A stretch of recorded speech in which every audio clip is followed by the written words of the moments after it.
decent amount of demand in the housing market as we get into the spring selling season. Diana Olick, in fact, is here with that story. Hi, Diana. Hi, Kelly. Yeah, we'd been hearing some buzz from agents that things were suddenly getting busy again. So we hit an open house over the weekend just across the D.C. line in Bethesda, Maryland. The 3-bedroom, 2-bath home was just listed at about $1 million, which the agent called a first-time buyer property. Folks started arriving before the official start and just kept coming. The agent said she also has 40 appointments for private showings. Buyers are back. The agents are overwhelmed with phone calls. The sellers are just not ready. They think spring is later. Spring is right now. And mortgage applications to buy a home have been rising steadily. And Redfin reported that its demand index, which measures requests for house tours, just hit its highest level since September last week.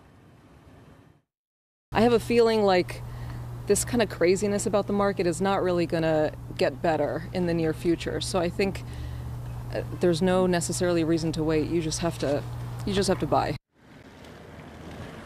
And it's that mentality that has Evercore ISI analyst Stephen Kim upgrading Zillow Group to outperform today and calling a bottom to both existing home sales and prices in this quarter. Kelly?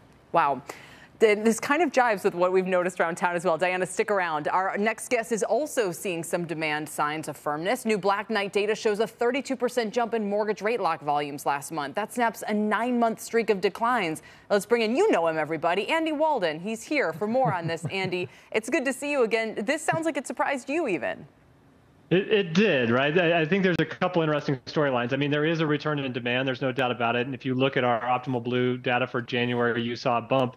And then rates jumped again last week, and then you saw them step back in last week's data. So you are seeing this return in demand, but it feels very rate sensitive, and I think it'll be a bumpy road as we move throughout 2023. I just don't understand how the difference between 6.5 and 7% on a mortgage rate is really unlocking that much. It almost feels like people are insensitive, not hypersensitive to these rates. But you tell me, clearly I'm wrong. Yeah, I mean, I think there still is sensitivity. And when you look at that pricing, I think there are borrowers that are priced out by these marginal movements in overall interest rates. And I think there's a psychological impact to some degree with rates rising and falling as well.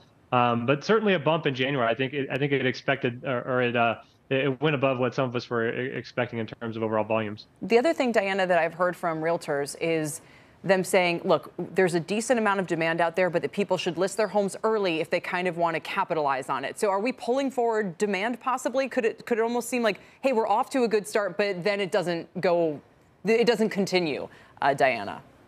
No, not from what I saw. This demand is not going away. There were hordes of people going into that house. The problem is there's just no supply on the market, and that's what the realtors are saying. They are begging people to list their homes. They're saying to people right now, look, spring started already. Get your home out if you want to sell it now. But interesting what you were talking about mortgage rates. The folks I talked to did not seem so upset about the 6.5% rate.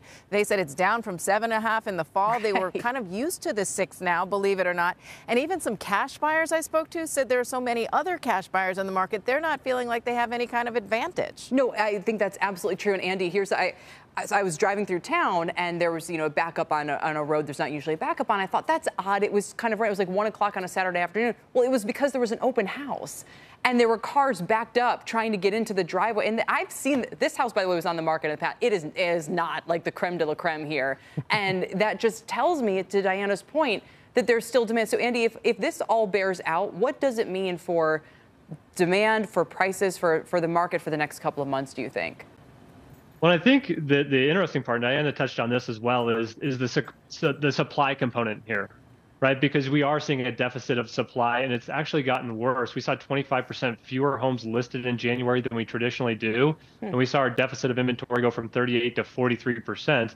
And so part of it is you've got demand coming back and there are fewer homes for sale out there. And so when you look at what that potentially could mean for the spring buying season, it means you could see some hardening of those prices that had been falling in each of the last 6 months to round out 2022. Which would be crazy, which would be feed into this narrative about the Fed that certain things aren't softening as much as they were supposed to. Very interesting. We'll leave it there, guys. Thank you both. We really appreciate it today. Our Diana Olick and Andy Walden with Black Knight. Still ahead, the